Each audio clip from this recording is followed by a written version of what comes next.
Time to pull up a chair. We've got another great story for you today in the rLounge.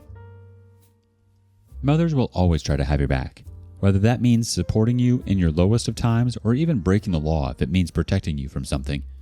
Today on rLounge, a mother's love knows no law. Up first, this mother bear sharpens her claws to protect her babies from an aunt suffering from some serious FOMO. Entitled sister-in-law wants custody of my baby. Background. Me, 36 female, sister-in-law, 40 female, have been married to her brother for over 10 years, and there's always been some jealousy and resentment from her. She's always felt like I had the life she wanted, not necessarily with her brother, but the marriage, family, job stability, etc. I have 3 kids, 10 female, 8 male, 3 months female. She got married last year and they decided to start trying for a baby, but she was unfortunately told that she can't have children naturally. She was understandably devastated, and the family comforted her as best we could. We recently had a family dinner, and in the middle of it she says, "Hey, I think it's really unfair that you got to have 3 kids and I can't have any. Your baby is my last chance to raise a child, so I think you should give her to me during the week so I can create a motherly bond with her and you can have her on the weekends."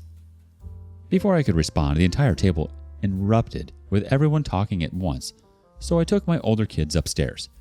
When I got back to the dining room, her husband was asking what the hell is wrong with her and why she would even think to ask that.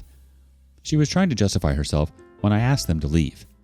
I also said that she's no longer welcome at my house or around my children until she gets help. She started screaming that I don't deserve my life or my children and that I stole her baby from her.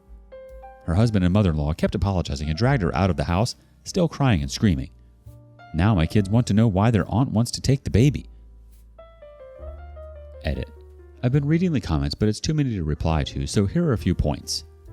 We have a security system and cameras already installed, and no one has keys to our house. I will not be able to get a restraining order, as this one incident isn't enough to justify it. My husband and I spoke to the older kids about it the same night, and we'll be having another talk with them to reinforce that sister-in-law is not a safe person anymore. Our country does not have the right to bear arms, and I also have no interest in getting a gun. I'll be informing the school and the daycare of the issue and giving them her photo. For those questioning the validity of the post, I completely understand. If I had heard about this last week, I wouldn't believe it either. But it's unfortunately the situation I'm currently dealing with. The community has a couple responses. First up, if she ever goes to daycare, make sure they know she is not allowed to pick up your daughter.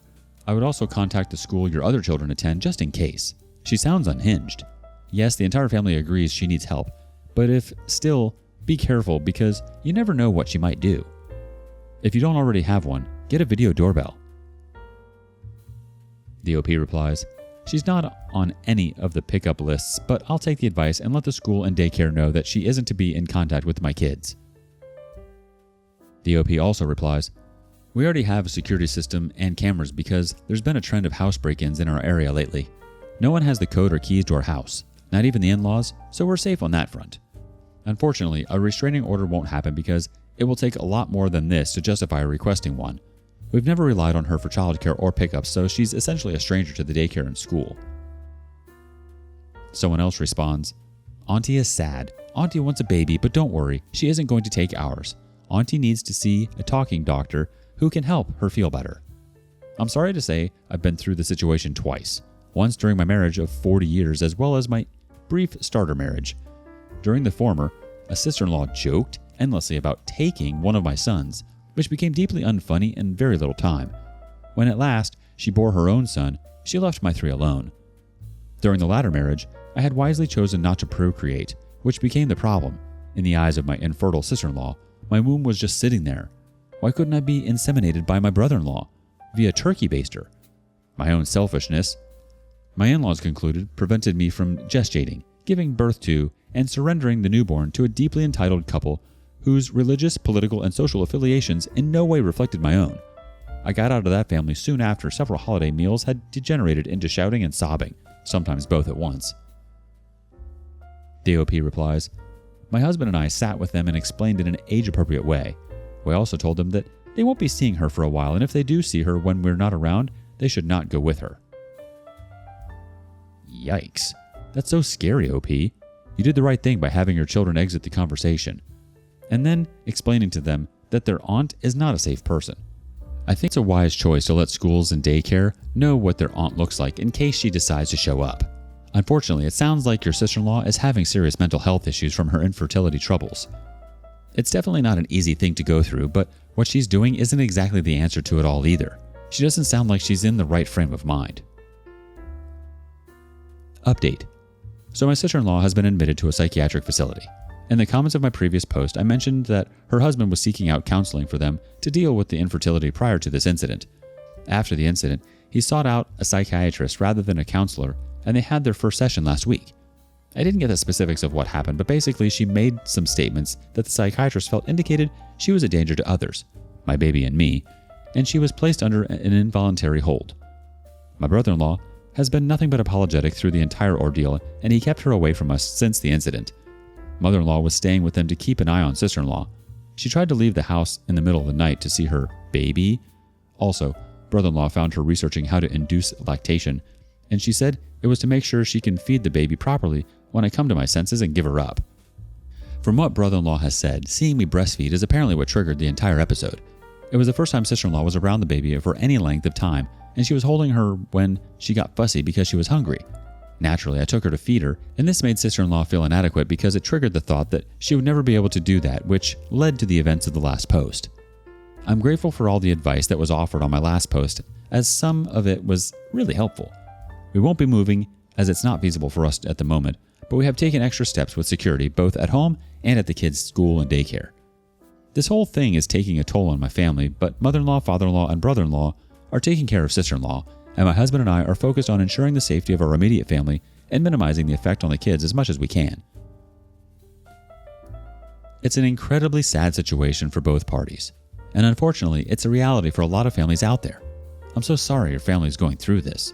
Hopefully, she will be able to get the help she needs. In the meantime, stay safe. Do you have a similar story? Share it with us in the comments below. Meanwhile, next up, a mother who laughs in the face of the law and her son's future wife.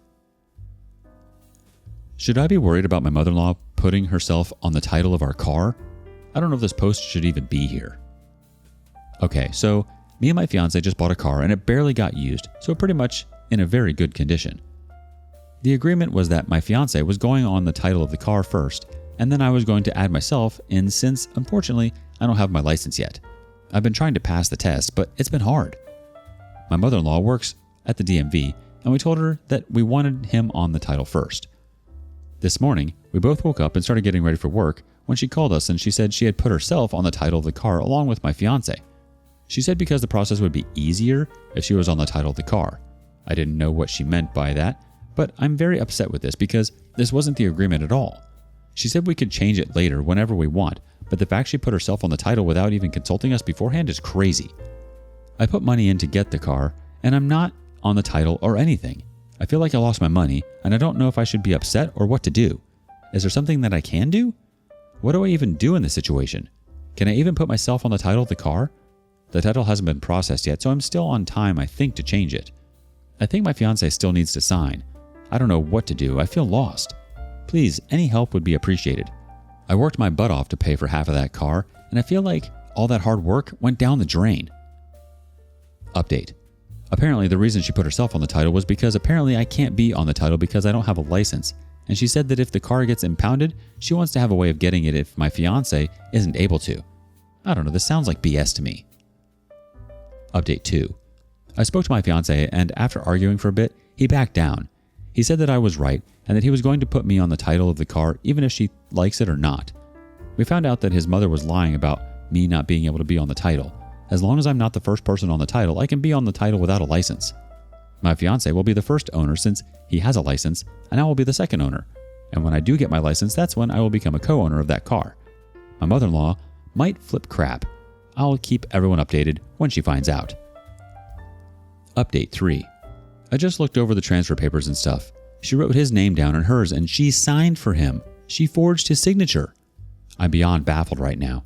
The paperwork wasn't finalized because my boyfriend stopped the whole thing, and he's talking to her right now. She wanted to talk to both of us, but I declined because after finding out she forged his signature, I can't even stand to look at her. I am beyond frustrated with this entire situation. Let's see what the community thinks. First up, This is definitely illegal, and I'd 1. Report her, and 2. Change that immediately. She now co-owns the vehicle that you partially paid for, which is extremely messed up. How does your fiancé feel? And how did he respond when he found out? The OP replies, he didn't respond. He just sighed and kept getting dressed. I think he's just used to his mom doing dumb crap like this. But I was visibly pissed off and he kept asking me if I was alright. But I didn't want to start an argument, so I didn't say anything. We have another response. Honestly, this is why your mother-in-law behaves this way, because your fiancé just puts up with it. He should be angry too. She isn't entitled to anything of his or yours. If he doesn't stand up for himself, or you, or your relationship, and get her off the title, then you need to demand your money back, even if that means he has to sell the car. Edit to add, I have a feeling that he's just hoping you'll put up with this too, and let it blow over so there's no repercussions for him on the other end. The OP replies, that's what you will do. I already wrote down what I want to say to him, so that way I don't ramble when I speak to him about this. If I don't get to be on the title, I want my money back. I worked my butt off just to pay for half of that car, and it's not even the car I wanted. It was the car my fiancé wanted, but because I love him, I agreed to pay for half of it to make him happy. Another respondent says, mother-in-law abused her position as a DMV employee to steal half the value of the car. I suggest you file a police report and a complaint with the manager of her office. This is embezzlement. You might not be able to be on the title before you're licensed, but you can take a lien on the car. This protects your investment because boyfriend cannot sell the car, or the buyer cannot get good title until your lien is satisfied. Wow. What would be the point in her being on the title? Like, what was she trying to get out of it? Is she trying to protect her son? Moreover, there's some truth to the fact that she behaves this way because your fiancé is nonchalant to it all. He shouldn't have been okay with her putting her name on the title to begin with, if you had helped purchase the vehicle. And the fact that she forged her signature and is abusing position at the DMV are huge red flags. I very much doubt this will be the last time she tries to pull a stunt like this again. Keep standing up to her, or she'll keep testing the waters with you. Show her who's boss. You're a tough cookie not to be messed with, but you better set some boundaries before you go through with marrying your fiancé. You're not just marrying him, you're marrying his mom too. What about you? What do you make of this? Thank you for following along today. Before you go, be sure to like and subscribe and hit that notification bell.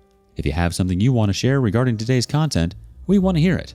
See you next time in the rLounge.